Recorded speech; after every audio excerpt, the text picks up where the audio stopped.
Good evening. You are listening live to the Extreme Movie Show. I am your host, Rob, broadcasting to you as usual from the Pine Hills Palace. That is just west of Orlando, Florida. I am here in the Extreme Studios with the young 20-something Professor Pixel, also from the Central Florida region. And tonight we're continuing our first ever watch of the Columbo TV show. We're on season 3, episode 2.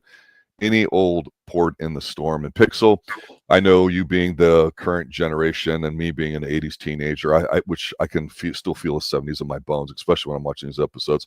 I have to update you on what modern day flirting is. So like, you know, Mission Impossible 2, when they're trying to kill each other in the car, or James Bond's doing it, that's what we call flirting.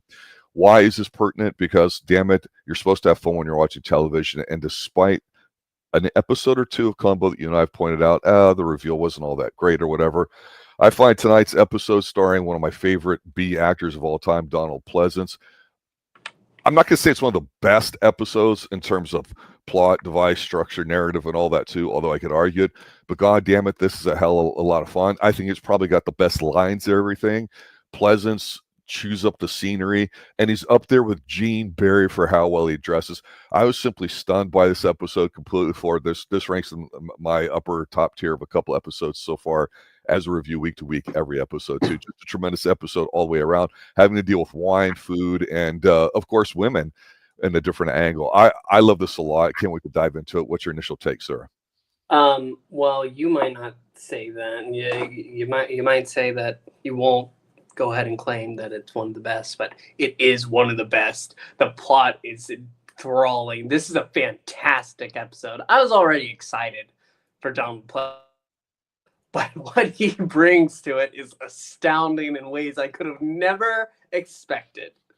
And, you know, I read the name first, and you hear any old port in a storm.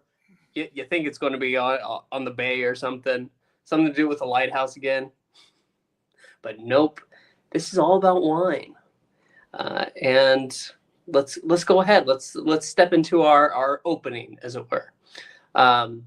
We get to meet Donald Pleasence's character, Adrian Carcini, as he's going ahead and hosting a little private shindig, sir. Shindig.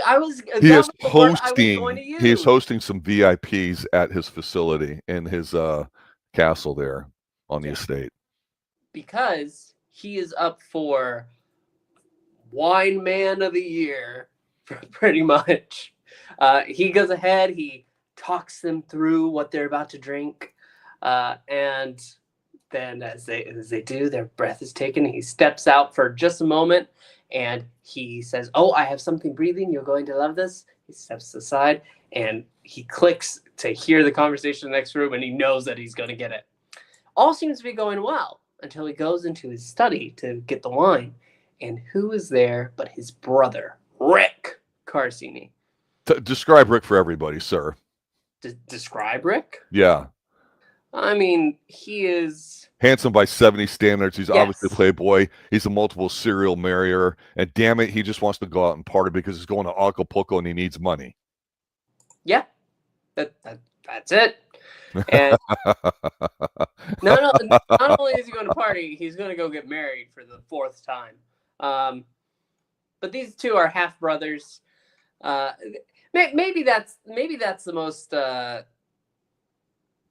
the most like stretch of the imagination, unless Donald Pleasence's father was just really old and married some young biddy to have Rick. Well, it's the family wine business, and what we find out here is that when the elders passed away, apparently the playboy got the land, but Donald Pleasence runs it. And we have a nice little exchange here because we find out Mr. Carcini, Adrian, he runs it like he's a fan rather than running like a business. So it's interesting to me because I thought, okay, it's Donald Pleasence. He's got to be the killer, right? Yeah. And the guy's coming there and he's yelling, he's shouting. And this exchange where he calls them 3 fancy words, like in sentence after sentence without overdoing it, and his completely unique take on being the bad guy. I started getting enthralled in this episode by his delivery because what do we have here? We've got a murderer that for the first time in 3 seasons now, we go, Yeah, fuck that guy. Whack him. Take that old school telephone and whack him upside the head. And we get it because he did it exactly the right time. And of course, like many Columbo murders, we don't actually see the impact, and that's great. We just see him suffering there. Yeah, because Rick is an asshole. He's a total asshole who just wants to go and I'm selling it to the whatever brothers. And Adrian's reaction is it's hilarious. He goes like, brothers, really? Yeah, the people that sell the jug of wine. Now, look, I don't know about you, but I've always been known to enjoy the occasional really upscale cigar and adult beverage or whatever like that. Not so much these days, but back in the day. And there's levels of quality and all that. And when you get something like somebody that makes, whoever the team was or what, the Marino brothers were like that, he goes fucking ballistic. And again, the only way that Donald Pleasence can, where he's like going even quieter and quieter, is like, Marino brothers. The Marino brothers. And you're like, oh, Jesus fucking Christ, it touched the nerve. But here's the thing that changed while they're having this argument. We're on Donald Pleasence's side immediately because this guy knows his stuff inside out. He's demonstrating it for it. He is educated. He's a snob. He's a perfectionist when it comes to wine. Maybe not the greatest business guy, because it seemed like the brother was saying, hey, I've got all the receipts for how you spend this money. You're not making any, and I'm going to sell this place out because we need the money. And frankly, I got the land and I'll take care of you. And then he's not going to have any of it because, damn it, you're a playboy and I'm the guy doing stuff. Frankly, it should have been the other way around when you think about it. But Donald Pleasence is so freaking good. He sells us on it that, yeah, this guy deserves it. But in addition to listening in to the three guys who are going to give him this award, after he whacks them, he goes out there because he's in the middle of doing all of them. He drags them down to the cellar, and then his secretary comes in and he basically says, okay, you go pack up some stuff because we're going on a trip so I can accept this award. And he goes in there acting like he didn't get it. And I'm like, if you're not a fan of Donald Pleasence watching this scene, I don't know what to tell you. Yeah, no, it's astounding. But at this point, he hasn't actually killed him. Exactly. And this is not trivial. This is a legitimate point. Please continue, sir. Yes. So he goes ahead. He goes back, and he's a little shaky. He did just go ahead and attack his half brother. So he goes ahead and asks one of the gentlemen to go ahead and pour for him. Decant, sir. Decant. Yes. It's a high honor. You could tell that that's like, really? You let me? And it's separating the residual effects of the bottles as they settle for how they're aging, which you have to keep typically in your wine cellar, humidity and air controlled quality and all that too, which we get to see here. It looks like a little bit of a dungeon. It's kind of cool. And even later on, there's a comment Columbo to him, and he makes, and Columbo's like, hey, you think this is like out of a horror movie or something? Like a play on him or something. And he's like, actually, I find it quite of a nice place. Just the way he talks. So it's there's no throwaway lines in here is where I'm getting to. Yeah. Ultimately, what he does, because he does drags his half brother into that little cellar that he has. He binds him, and he turns off the air conditioning and humidifier. Yes, and the humidifier just turns it off. He's gonna choke his ass out. Yeah. Yep. And he's going to do it throughout the week because he goes on this trip, and you see him, and he, go ahead and write a check for my half brother as a wedding gift. $5,000. $5,000? Well, he's getting married. But then on the trip, because one of the things that he does, he's getting the award, yes, but he's got so much charm. That one scene where he's with the same guys, but they're in the actual like conference room that it's happening, not conference hall, the ball. He goes ahead and he's talking about, I think that this one, and he's able to say it exactly. And they're like, how did you know that? Well, while you were all taken by the flavor, I was peeking at the label. And they're all just dying. They love this guy. And you know, they're doing the finger gun thing. Ha, ha, ha, ha, ha, pointing at him. And the last notable thing is that he bids another $5,000 on a bottle of wine that's California. It's really good. It's really engaging. But Columbo comes into the scene just after this auction because he is in his office. We can see him in his office. First time, I believe. Yes. I can't recall any other time. And you have this lovely young blonde lady that's just saying, my boyfriend, my fiance is missing. We were supposed to get married. Like, what does she say? Like 3 days ago, something like that. And now he didn't show up. Yeah. I was in awe. Let's pause for a second here as we catch up here. One of the things that gets up here is they're going on a New York trip, so obviously that's going to be his alibi. And when he goes to leave him to die, I'm like, okay, that could be kind of stupid, but we get it. He's in a rush. He's pressed for time. This is somehow a little bit different. He didn't look harried or whatever. And in true Donald Pleasence fashion, he's not the kind of guy that when Columbo does show up and they have their back and forth to, get irritated at him and try to prove how smart he is to him, like we've seen with some of the other really over-the-top characters. So Pleasence's take on how to be the bad guy here is completely different. It's completely professional, and it's very humble. Even though he's a wine snob, he's actually just very great at what he does, and he's not braggadocious about it to others. He generally loves his wine and generally wants people to care about it. Now, I want to make a comment on this. This episode's a little bit longer than the others, and I guess from my understanding is when I was researching some of the times of it, some of the episodes when they would do a season might be like 75, 80 minutes long, but then they want some that are going to be a little bit longer, like a 2-night thing or a movie night thing where they're treated more like a movie, so we'd have an extra 10, 15 minutes in it. This happens to be one of those. I'd mentioned that out of the three guys, if you were a fan in the 80s of MacGyver's boss was played by Dennis Elcar, who's the bald guy in here, who I believe is the one he lets decant. And that's, again, removing the sediment from it as you pour it through, and it's an honor because, like tea and other types of things, there's a way to kind of go about doing this. And Columbo's around a lot of important people in the years. We talked about the episode where he goes on holiday to London, which a lot of people either love or hate. I say it's a great episode if you don't treat it like a Columbo episode. But we saw them like in a gentleman's league, as it were, like we've seen on our recent review of the Sherlock Holmes Granada TV series, where you would have these separations in society, special clubs and stuff. But one of the things that reminded me of that as they're traveling to New York is the fact that they're taking this, I'm assuming first class, because you've got these stewardesses and people going up. You've got this electric piano. Everybody's standing around having cocktails and drinks in the alleyway.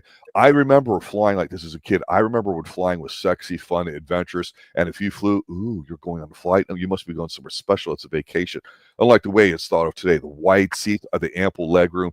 This is flying like how it used to be. And I know you're the young 20-something guy will never experience how awesome flying was. But that scene just wasn't like come out of nowhere. I mean, it's phenomenal to me because this plays out a bit longer because it's almost halfway time-wise through this episode before we even really get Columbo and him. So not only is he playing this role differently, the interaction between bad guy and Columbo, we don't get early on like we see it. I thought it was kind of neat, and I thought there'd be a little bit more involvement of the fiance here, the girl, but there's really not because he stages it like it's a diving accident. And the guy's got this sick, sweet Ferrari, I think a GTS or whatever it is. It's just, that's the kind of old school Ferrari you want. Oh my God. Now, Ferraris are really hot going into the 80s. Magna PI had them. We've seen them on a bunch of other shows. When RDV and I cover a lot of 80s films, he talks guns and cars. I'll talk suits and food and stuff. We'll both talk babes. But when he goes to visit these people by the lakeside or the river or whatever like that, friends of him, and he starts asking them questions about like, hey, the coroner's report says he didn't eat for a couple of days. And they're like, no, man, he's got a big appetite. He's really healthy. He's not stupid. He really took care of his body. You know what I'm saying, man? It's groovy. The guy's got the sweater tied on with no shirt. Total 70s fashion here. Everybody rocking it. They got the funkish kind of stuff playing on the radio, and you know that it's the 70s because one of the things in it is, I've always said, you always hear a waka chicka coming out of the guitars, and it's a little funky, and they're just groovy dancing. Man, the 70s and 80s Pixel, you have no idea how awesome they were. I'm sorry, I just had to get that off my chest. This was fun because, again, normally we get like a really high, strong woman or an over-the-top female presence in here, whether beauty or she's the main killer or something we've seen. But when he finally meets Carsini, I'm looking at this too, going, at what point will Columbo start suspecting him? And his ensemble, the way he dresses in here is just absolutely stunning too. He's up there with Gene Barry and just being a sharp dressed man. I can't take my eyes off going, what will Donald Pleasence wear next? Yeah, I also love the scene. So like after they find the car, and they find the body, they bring it up, and he goes ahead and he's taking his notes, and he goes into a bar after where they're announcing the death. Oh, this beloved playboy Rick Carsini, played by Gary Conway.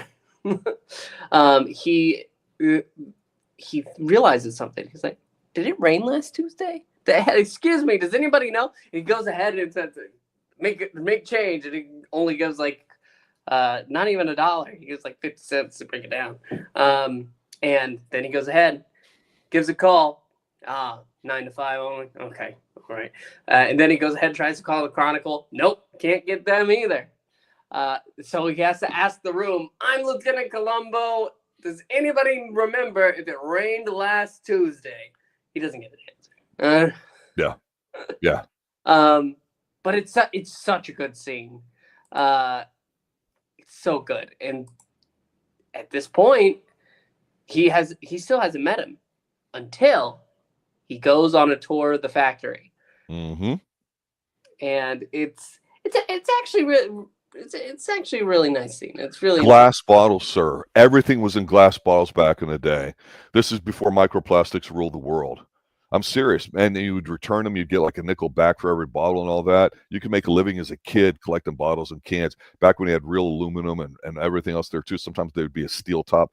None of this plastic bottle crap that exists today. Coke in a glass bottle. Are you effing kidding me, sir? Have you ever tasted that pleasure? No, you haven't. You get in this little stupid 6-ounce can because of inflation now. It's a joke. This is an embarrassment. Man, this episode exists to remind people of how great things were, a generation ago. Go ahead. Well, you won't find wine in plastic bottles. It's wine. Because they know better. That's the whole point, right? It is funny, though, how he goes ahead and says, you don't make your own bottles here? And the tour guide says, Mr. Carsini says that he would rather do one thing exceptionally well than a bunch haphazardly, or something like that. Yeah. But he knows what excellence means, and we appreciate that watching it. That's why we can't hate on him. That's right. He goes ahead and asks where the office is of Mr. Carsini. He asks this old Italian guy that's there. He makes one call, and then finally they get to meet. Carsini was in an office for something. I can't remember why. But Columbo comes in. Mr. Carsini, can I speak with you a moment? Well, if it's about a position, my business hours are, and then he goes out and whips out the badge. Oh, that was different. Yes, of course. That was different, right? He's just nobody. And he's like, well, yeah, you're nobody. Yeah, he goes right to it. And so they go into the room, and it's just delightful. Like, he goes ahead and offers the lieutenant a glass of wine. And, can you tell me what it is? And he's like, I don't know wine. I don't really know anything about it. I know what you're telling me right now. And he seems, like, delighted. Like, he gets a chance to show off. Yeah. And here's the thing about wine, in all seriousness. I mean, there is a great separation of brands and old school elegance. And I think recently we did To Catch a Thief with Alfred Hitchcock, and we remarked about some of the great cinematography there, but just how well the fashion was and how just beautiful it is south of France and checking that area out. But even then, the emphasis on quality when it comes to high-end goods, names, brands, it's totally different than today. Like when, you'll throw Nike on everything, or when Victoria's Secrets went downhill by making a brand for younger girls rather than professional women and all that. It's all watered down here. The way all these guys are drinking their wine, my only exception, because it's probably TVs, the cups are too full of wine because they're half filled. They should only be maybe a sip or two filled, but they're holding them to the bottom so the heat of their hand doesn't interact with the wine as they taste it. You don't see them necessarily sniffing it a little bit too much, although you see them do that with the cork later, but they get the little details in this episode right when it comes to a specialized set of knowledge that unless you're well versed in it, you may not just know because, oh yeah, I had a glass at such and such's birthday or with somebody. I mean, it's just, so far besides Donald Pleasence, so I take him out of here. The real star of the show are phones. Because you're right, when Columbo's in the bar, they're talking to the guy that's the running gag. He's trying to find out if it rained or whatever, and he goes and he puts like some coins in the phone that's there in the bar. I'm like, okay, this is good stuff. And we did see a scene or two of him trying to like move the cars around and all that stuff there too before he goes to New York. That's not lost on it, but it's just a very quiet kind of episode. We don't get the typical interactions, like I say, of the person that comes to him. But his like cop sense is like telling him, yeah, these things aren't always exactly kind of like what they seem, because he's like a dog with a bone. You know how he is. He's going to get his man. It's just a question of how he's going to do it. And his instincts are never wrong. But to me, the snobbery in here by the wine people, and we'll mention this a little bit later, like the guy on the tour that was basically asking him something and he like rolled his eyes at Columbo or whatever like that. It's like, yeah, if you don't know what you're talking about, well, you're kind of dumb and stupid. And I don't know. I just, there's a lot of little subtleness to this episode. Again, unless you know any of that stuff or you're interested in it or care, it's just filler. It doesn't work. And so I think that's where a lot of people just love Donald Pleasence and the acting that he gives off in here. All the other stuff in here, they did not skimp on. You and I have talked about other episodes, like I think even the first episode of season 3 here, where we said, should this have been the first one? It just felt like it was a competent one put together. It was a finished product rather than a great one. And that's how I feel like here. That was your Marino Brothers jug of wine versus this episode's, great bottle of wine. It's tremendous because, yeah, it's literally like 50 minutes in. I'm looking at the timestamp now before we see them really even start talking to each other. It's pretty good. I mean, the only thing he does here at this point is he goes to talk to the other guys that gave him the award. And he's like, you guys are with him. Did he ever leave the room? And the guy's like, yeah, he left to go, decant, come back, blah, blah, blah, and all that too. And then he let me go ahead and pour the wine. It was a great honor. And then Columbo like, wait, why did he let you pour the wine? Yeah. Yeah. That's good writing. It's planning it early where it doesn't seem forced. Like, here, look at this. Let me do a crash zoom on the face so you know it's important. Or key up the music, dun, dun, dun, so you know it's something important. It's just is what it is. And I liked it because what would Columbo do if he doesn't know something, sir? But, well, he's going to go try and learn about it. He goes into a little winery to go ahead and ask, I hear you know wine. Can you teach me what you know about wine? Well, let me go ahead. And after that, he goes ahead back to Adrian Carsini. And this is where he has the scene that you mentioned earlier, where they talk about where he keeps all of his wines and how, I have the humidifier and I have the air conditioning to keep it at the perfect temperature.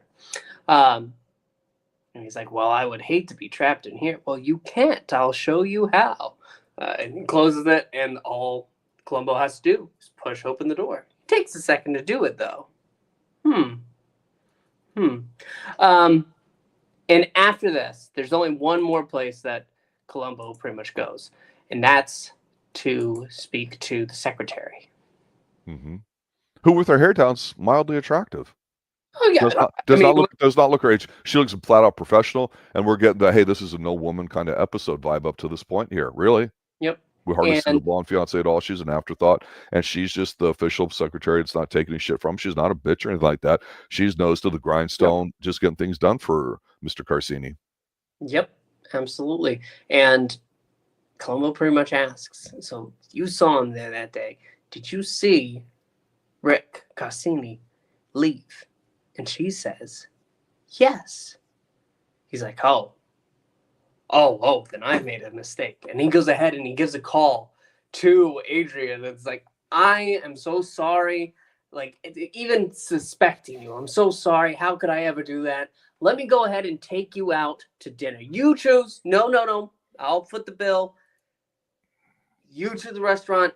I'll take you out. And he chooses his favorite place. And yes, you do have the Frenchman.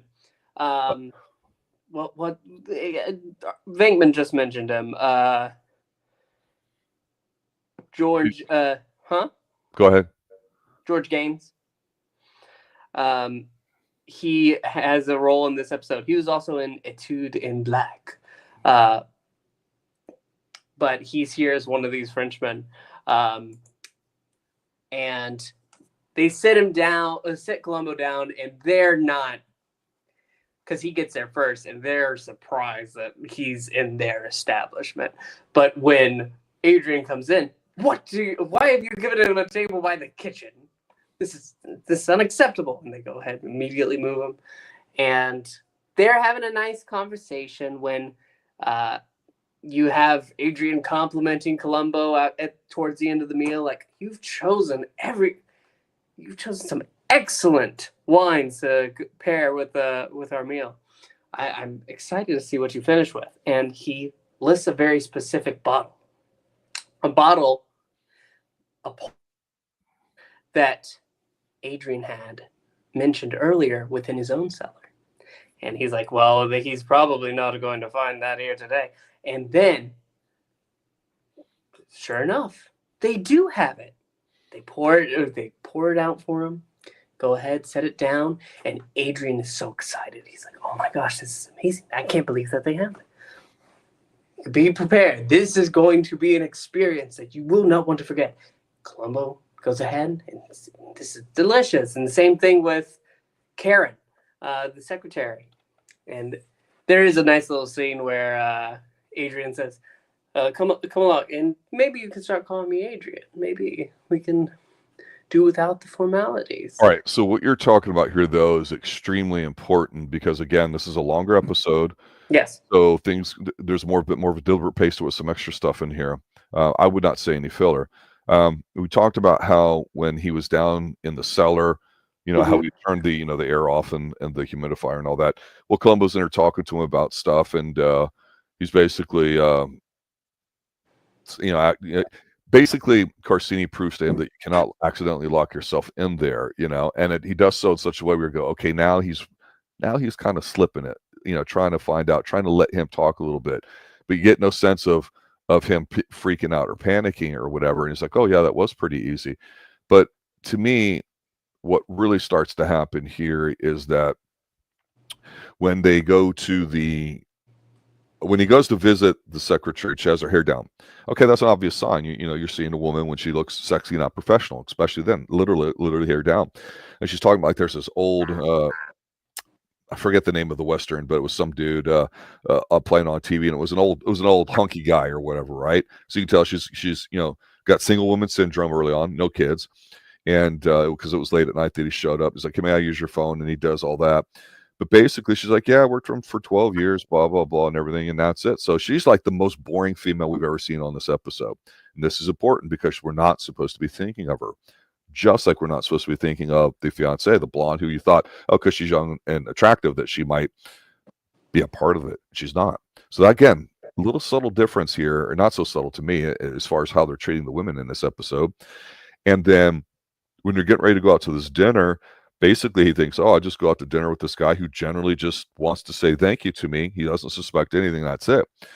But when they have the conversation, as they're getting into the car, you said it earlier about Pleasence's acting, and this scene immediately comes to mind where he's getting the door for her because he's a proper gentleman. And he's like, maybe for tonight, you're not Miss blah, blah, blah. You're whatever the hell her name is. Karen. It's Karen, isn't it? Karen. Yeah, oh my God. Yeah, she turns into a Karen, ladies and gentlemen. Spoiler alert. And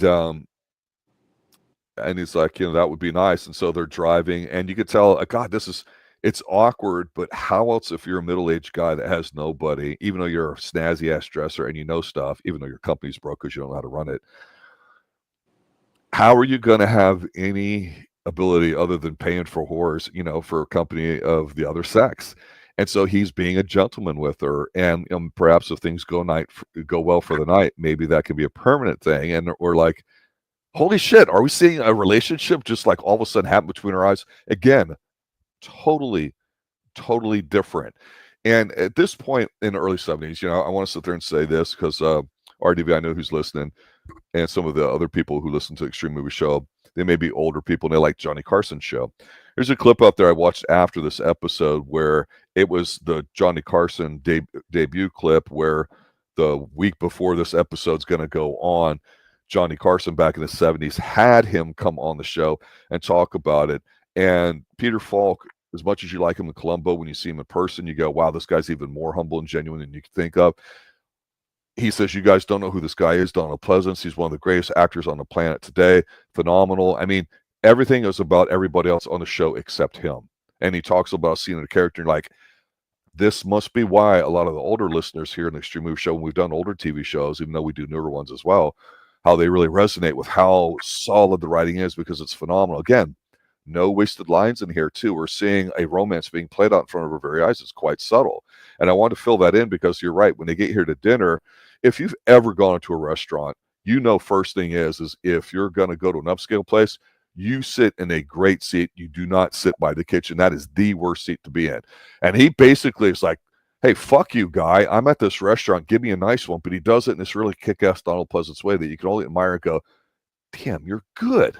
Damn, you're good. It's fantastic. And part of you goes, wait a minute, there's no way Columbo could pay for all this. And I know we've had some kind of with the evidence and all that. I don't care at all right now because it's just so entertaining to me. It's just really, really great because all of a sudden you've got Columbo who got the oysters right and this and that, and he says you got this with this and you got this with that, and now we got to have the after one. And it's like, you look at him and the character Carsini, he's happy. He really appreciates the fact that Columbo is a sincere gentleman who's got manners and is polite and took it upon himself to learn something that he has a fondness for, which is wine. And wow, you've proven yourself to be a quick study and all that too. Except there's a problem, Pixel. What's the problem when this wine gets served? This is very special vintage. Yes. The excitement is all there. And finally, Adrian takes a sip. And at once, he is... There's this not even a slow realization. He knows instantly something is wrong. And he like gets up and he snaps and he's like, what, how could you serve something like this? What did you do? Have it above the stove? Because he just goes ape shit. Yeah. I love it. And instantly the people there are like, oh no, the meal's on us. I'm so sorry. How can we do this? And Adrian has to just leave the room because he's flipped out. It's astounding. He is staring daggers at everybody, and the two bozos standing behind him or whatever, they look completely like that. And this is the whole incredible, what are you going to say? Are you going to say F you on primetime TV in the 70s? Or are you going to punch somebody out? No, you're Donald freaking Pleasence. All you can do is just in your own tone, just lose it and tell them how this is, quote unquote, this is the most famous line, liquid filth. It's phenomenal. I'm not even going to try to repeat it. It's just absolutely tremendous. I went back and watched this like 10 times because I was watching like the extras in the seat on the table behind them. I was watching them because Columbo's like, yeah, let me pay, or whatever like that. And the guys are sipping it, making those mean mug faces and all that. I mean, that's the comedy part of the episode, if you will. Here's a very intense emotional scene. Now let's make light of it or put it on display and magnify it further by going the opposite direction, right? You see this all the time here with the setup. It's a phenomenal, absolute phenomenal scene. And, he's so sincere in his apology afterwards when they're all talking outside, when he's standing there. And you can tell that she's kind of like,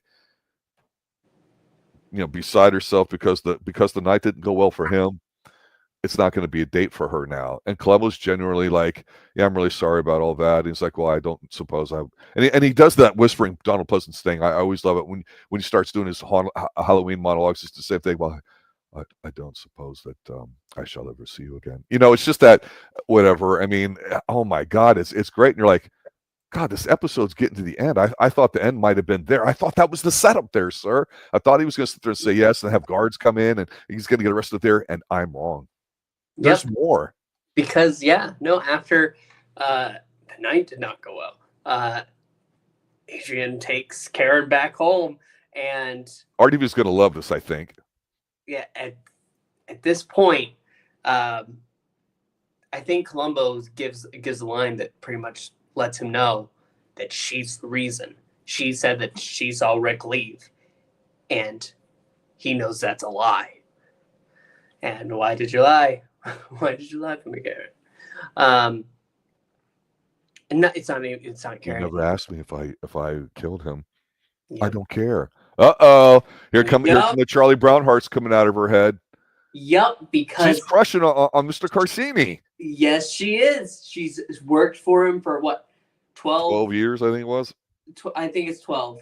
Part of me wanted to say 17, but 12 sounds more right.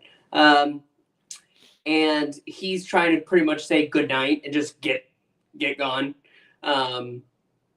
after he gets his answer. But she's saying that, no, I don't care if you did that.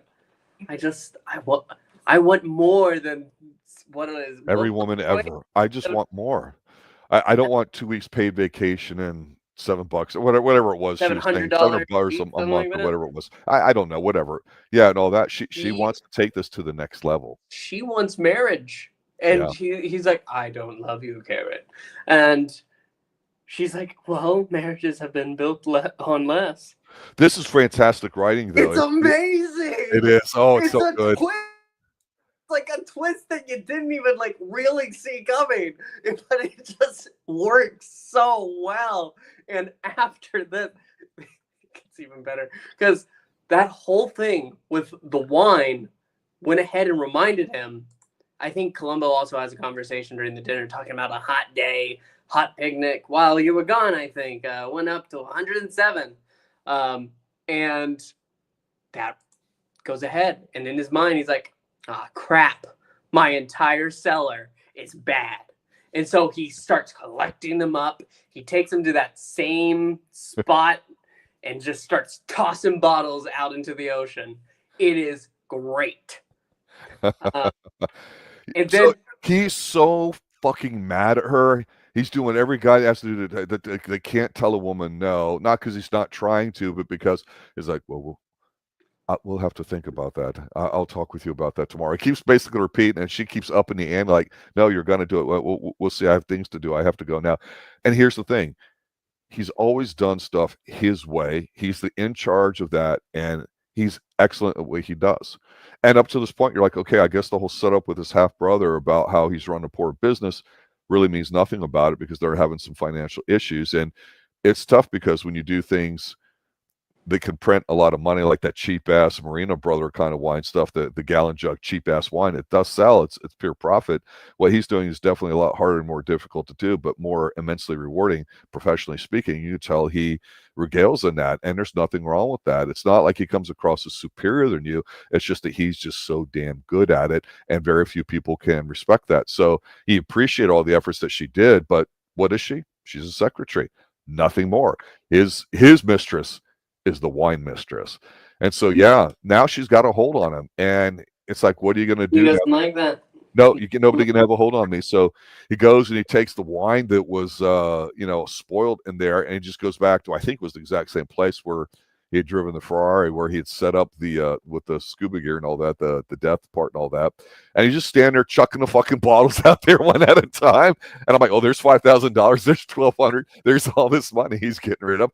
But the thing is he could still keep them. Nobody would really know any better. He doesn't have to sell them or pour from them. He's trying to get rid of whatever quote unquote evidence there might be, because there really isn't any.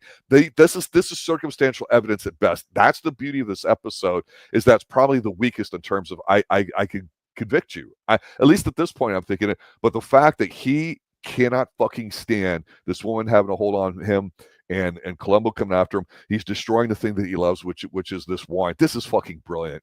Because it's no good anymore. He ruined it. That's the real travesty for him right now. It's sad. When he goes back to his car to grab the next batch, who's waiting there? It's Columbo. And it still doesn't end there. Nope. Because after that, he's like, well, I suppose we'll be heading to the station now. And he's like, we'll take my car, and it's just down the corner. And they go down, they get into it, and he's like, I'm not even really sorry, it's Karen was putting the lead on me, or however he says it, pretty much saying that she wanted more, and I guess we all make our own freedom. And what does Columbo do after they get in the car? Oh, I saved something for you. He reaches in the back and he pulls out a bottle of wine, and he goes ahead and just, may I? And they pour it out, and they're just sharing a drink before it's time to head back to the station. It is fantastic. This is one of the best episodes. Top 5. Easy. God, it's so good. I'm so glad after last week's, which was just disappointing. This is fantastic on all levels. If I could watch this in a theater, because it's really shot well. It feels like a movie. Absolutely. If I could watch this in a theater, I would be just beaming. We should do that. We should rent out a theater and just start watching Columbos in it. Next time Comic-Con or MegaCon or any of those other kind of cons come down, we should see about the viability of it. But I mean, it's one of those things where, like, I'm watching this going, the adult stuff and subtle references I mentioned earlier made me think of something. And when I was younger, I was aware of the Columbo, because back in the 80s and 90s, they still had Columbo coming on. And I distinctly recall seeing them all on and going, oh, William Shatner's in it, I got to watch this. And then my parents are like, oh, he was in one a while ago where he's got his pimp suit on. And I know that RDV and I covered a low-budget Tampa slasher thriller. He plays a gigolo called Impulse, and I'm like, man, is he dressed like that? I'm on it. And so I was going, I didn't get the Columbo stuff of the character, because I didn't grow up as an adult in the 80s.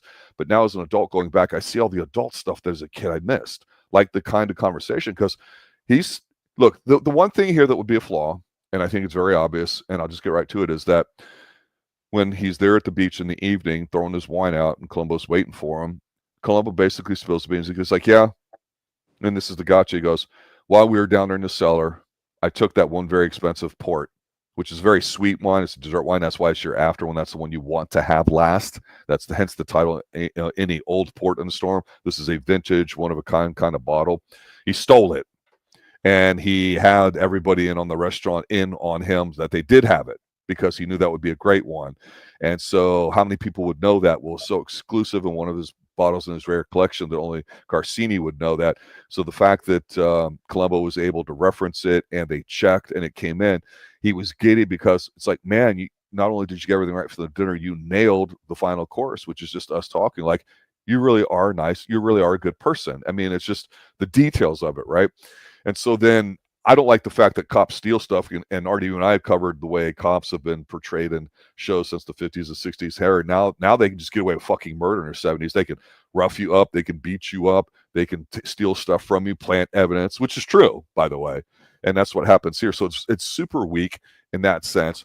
But the point is again, he's like, well, okay. And it's like, it seems weak when we always say the killers give up because if they're rich, they'd have good lawyers. By 3 seasons in now, we know that's not going to be the case. I don't know if that changes later on. I'm curious to see how they ever address it, if they do. But you're right, when it doesn't end, because he basically takes him back to the place and all that, and he's like, well, what's going to happen to the place and to the this and that? Because he does care about the people who work for him. There was a line earlier when Columbo was learning about wine, when the guy giving the tour guide says, well, yeah, everyone loves work for Mr. Carcini. He pays the best wages, and he really knows his stuff. He's an excellent employee or employer. And like, how many times do you ever hear that? Like, I love working for this guy.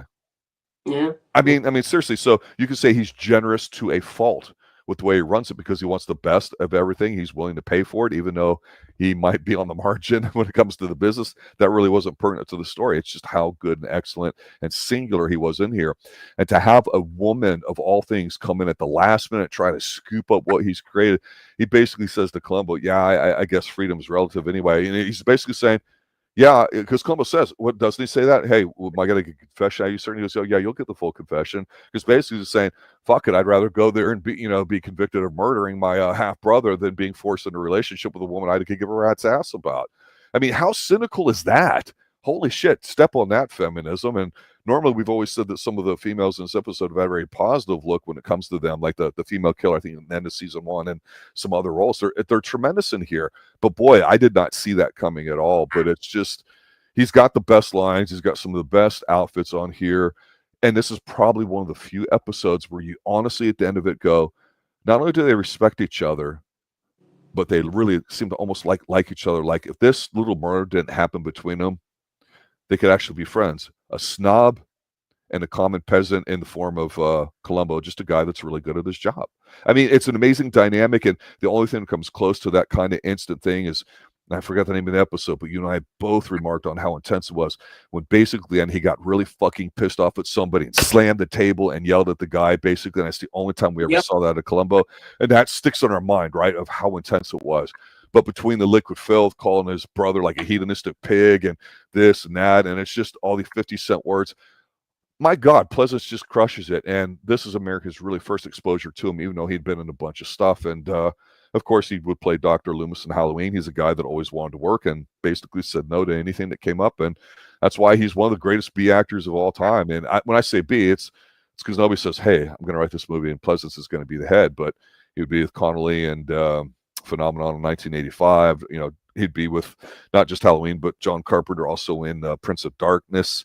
I mean, so he's a guy that you would come to see all the time. And I just absolutely think he's fantastic. And he's just such a great, creepy bastard. He was Blofeld, too. Let's not forget, going back 10 years earlier or 5 years or whatever, and you only live twice. He's the original one that Blofeld actually almost seems sinister because the rest of them were jokes in the James Bond franchise, really, especially the modernized ones. Give me a fucking break. I keep saying, where the hell is Donald Pleasence?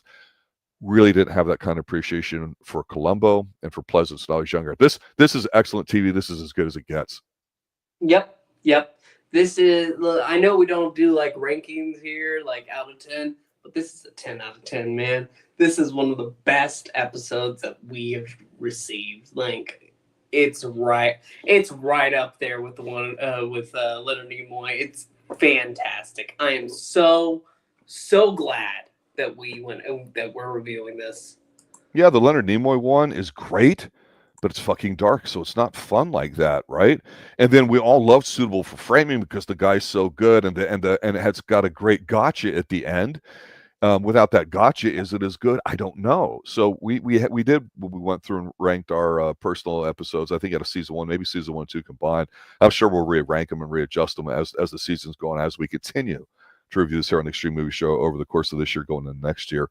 Obviously, we'll finish this season up before we dive into another season of something else, which is what the young 20-something Professor Pixel and I do here on Extreme Movie Show. So I want to thank Jay, everybody in chat, RDV popping up with the big names in here, George Gaynes, Gary Conway. There's a lot in television when you watch older stuff. People that are stars or were former stars, it gave a second area for people to go on that had a name that maybe weren't in the limelight anymore. Or if you're a B actor and never an A1, you could have a lot more opportunities for employment going into television. Why? More hours of content. You know, it's kind of like what's going on currently in today's world of just endless amounts of content means the quality goes down, but more and more opportunities for the occasional person to do something that you go, hey, that's not too bad or whatever. But yeah, what phenomenal TV. I mean, I've seen a lot of crap, and this still beats a lot of what's out here today. And your comment, Pixel, about if this were something showing on a movie screen, absolutely. Here in Central Florida in Winter Park, where the old money place where they have the Enzion and they show a lot of older movies and stuff like that, 100%, if something like this is playing, I would definitely go see it. We always look during the festival seasons what's coming out. I used to go to a lot of the ones here in town, especially when we used to do like House of Wax with Vincent Price and other stuff from the 50s. That was the thing going back. But, we're losing a lot of movie theaters, so the special cultish ones don't exist anymore. But God, this really is so good. And I am just absolutely amazed after watching episodes, seeing how many people still, like you, think this is one of the best episodes. Very entertaining, but it's got both. It's not just well written and well acted like the dark one that's not fun, the Leonard Nimoy one. It is great from top to bottom. Any other final thoughts? No. 10 out of 10. I love it. I'm so glad that we're back. We're back. Yeah. Oh man, this is so good. Yeah, there you have it, ladies and gentlemen. Season 3, episode 2, Any Old Port in the Storm. When you're seeking refuge, what do? You run away from a woman, not towards it.